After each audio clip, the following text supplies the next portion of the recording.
Hello. Good morning. Good afternoon. Good evening. Sama sulok tayo ng daigdig. Kamusta na kayo? Mga taga-subaybay ng Makabayan and Informative Channel, followers, members, supporters. I'm in Makabayan, vloggers. Hindi yun makabayad yung katulad yung makabayad dyan na grupo ng Partido Komunista. Kiniklaim ko ang Makabayan kasi nga para sa bayan. Yung Partido Komunista ay para sa komunista yun. Kaya Makabayan para sa komunista. So, ang pag-uusapan natin ngayon, nagkaroon ako ng mga clippings ng mga issues na nangyayari sa ating bansa ngayon. So, yun lang muna ang pag-uusapan natin at magbigay kayo ng komento. Ano ba ang dapat natin gawin? Kasi samot-sari ng problema, hindi tayo ni-recognize ng gobyerno. Itong administration lang na ito, hindi gumagana ang batas. Kung baga, ang gumagana lang ng batas dito, yung batas ni Marcos. Ganun kawalang yung administration na ito. Ayaw nilang matanggal si Marcos kasi lahat sila damay lahat. Kaya nagtutulungan sila. Tayo, hindi tayo damay lahat kaya hindi nagtutulungan. So dapat magtulungan rin tayo. Kasi yung mga kawatan, nagtutulungan sila kasi takot sila na mapalitan si Marcos kasi lahat sila sa kulungan ng punta. Ito ang mga issue na nakalap ko ng mga kaibigan. At pakinggan na lang natin itong mga issue.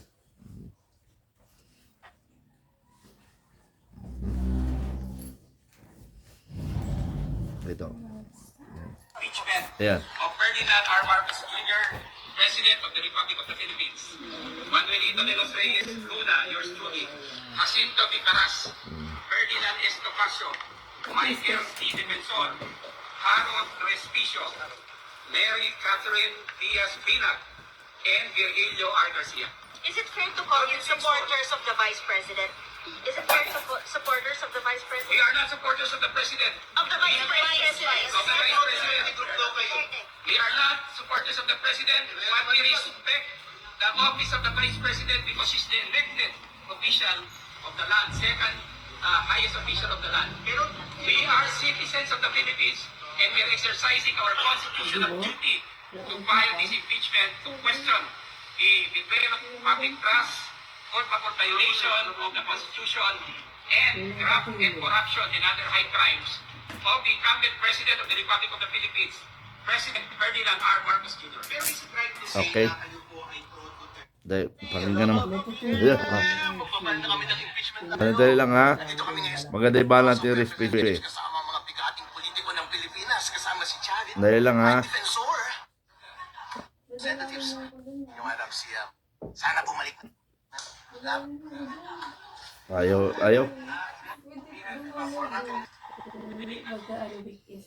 Ito. You've got people around the president who do not deserve to be in. So is there still hope for this? So is there still hope for this administration in the last 3 years until 2028? You want my Honest opinion.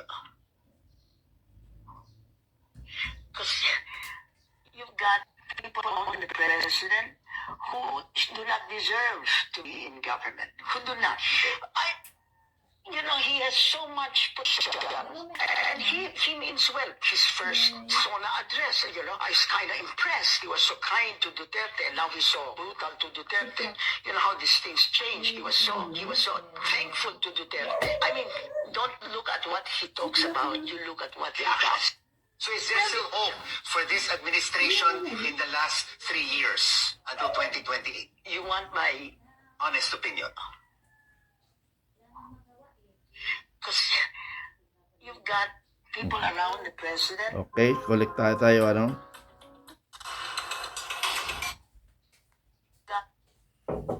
nila naaatim na ganyang kagarapal ang pagdepensa nila at pagkubli sa katotohanan. Paano nila naaatim? Banat si Ping. Diba, unang-una, kaya sinasabi nila, kaya daw lumabas sa video si Saldico kasi hindi pinahinto pinahintulutang mag-testify sa Senate Blue Ribbon Committee dahil daw hindi under oath. Double standard naman ng Senado kung ganon. Opo. Bakit nung mga investigasyon labang kay Pastor Kibuloy at kay Alice Guo, may mga testigo si Ontiveros na pinayagan nila mag-testify hindi under oath? May mga kulukoy dyan sinasabi, hindi naman si Ping yun. Hindi nga si Ping. May makomprehend yung problem sa layo Mahina pala IQ nyo Ang ibig kong sabihin, may president na sa Senado. Ginawa na, ba't ayaw nyong gawin ngayon? O bakit ayaw? Dahil ituturo si Martin, ituturo ang Pangulo. Halatang halat si Ping, grabe At tandem yan Yung dalawang yan parang Laurel and Hardy yan si Senate President sa si Ping Lacson.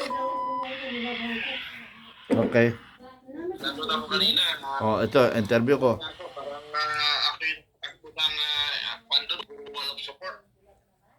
Dahil- Bakit raw po Sa totoo lang, suporta mula po kay dating Pangulong Ferdinand Marcos Sr. ngayon po sa administrasyon na pamamahala ng kanyang junior na si BBM? actually, sa totoo lang, kagrupo ko ito sila. Noong grupo ko ito sila sa campaign period na kung saan ay nauna ako sa kanila nag-withdraw of support. Actually 2023 pa pero I declare February siguro nung magsimula tayo magkwentuhan dito sa inyong programa sa Isimenay ay nag-withdraw na ako noon. Maaaring tiksigo na kayo doon. Hindi ko lang matanda kung anong buwan ng 2024, February yata yun. Bakit sila nag-withdraw? Kasi nga, isang sa dahilan nila kaya nag-withdraw, yung grupo namin, grupo namin? Matawag kong grupo, kasi kasama ko sa grupo. Ang kasama ko rin dito na si Rodel Dupaya, na siya nag-invite sa akin sa Marcos Loy. Although, Marcos loyalist rin ako sa ibang side. Now, itong grupo ni Rodel Dupaya, yung dating tumakbo ng gobyerno ng Cagayan, ay nagtagpo kami kasi ang grupo niya yung KBL. Kilos ang bagong leader ng Pilipinas, hindi KBL, bagong lipunan. So, mayroon siyang sinasabi na figures na supported niya noon, sumuporta kay Pangulong Marcos ng more or less 20 million. Kanya yung mga binuo niya yun na kinuha na ang mga Marcoses, yung kanyang grupo. Nung makuha na yung grupo na yun, parang iniiwanan na sila. At actually, itong meeting na ito, at kasama pa ka dito si Secretary Bersamin, Kasama namin dati si Secretary Bersamin, nag-usap-usap doon sa sa likod ng likod ng Camaguinaldo, White Plains. Sa White Plains, doon kami nagkita-kita. Nagkakasundo kami ni Secretary Bersamin sa pag-uusap. Ngayon, dahil nga ang problema kasi kaya nag-withdraw sila nung pinasukan na ni First Lady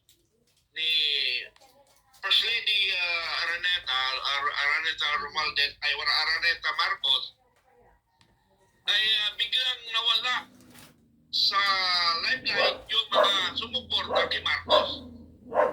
Ngayon kaya matagal na silang nag-withdraw kaya ngayon lang sila nag-formal. Alam niyo kung kailan sila totally na Sa nagpapatuloy na Today, formal na naghain si Colonel si Colonel Raymond Dante La Chica ng kasong cyber libel sa Department of Justice Region 11 sa Davao City laban kina Ramil Lagunoy Madriaga at Attorney Raymond Balad. Ayon kay La Chica, pawang mali, may masamang layunin at walang sapat na batayan ang mga aligasyong kumakalat online. Laban sa kanya, si Madriaga na nagpakilalang mga dating Batman Vice President Sara Duterte ay umakusang ang kampanya ng vice noong nakaraang eleksyon ay sinuportahan umano ng mga drug dealer at Philippine Offshore Gaming Operators o POGO. Iginit din ni Madriaga sa isang sinumpaang salaysay na naghatid siya ng pera sa utos ni Vice President Sara at sila Chica raw ang sangkot sa pagbibigay ng mga duffel bag na naglalaman ng salapi para ipamahagi. Inihayag ni Colonel La Chica na ginawa niya ang pagsampa ng reklamo ng maingat at may pagpipigil bilang isang sundalo at lingkod bayan.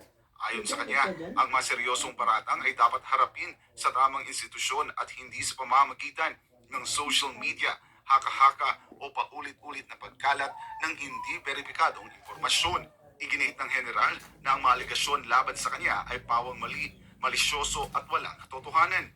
Marin niyang itinanggi ang anumang pagkakasangkot sa mga akusasyong ipinaparatang sa kanya at sinabi ring hindi niya kailanman nakilala o nakatrabaho si Madriaga na hindi rin bahagi ng PFP o ng anumang unit sa ilalim ng kanyang pamumuno. Dagdag pa niya ang patuloy na pagkalat ng mga maling akusasyon online ay nagdulot ng pinsala hindi lamang sa kanyang profesional na reputasyon kundi pati na rin sa kanyang pamilya.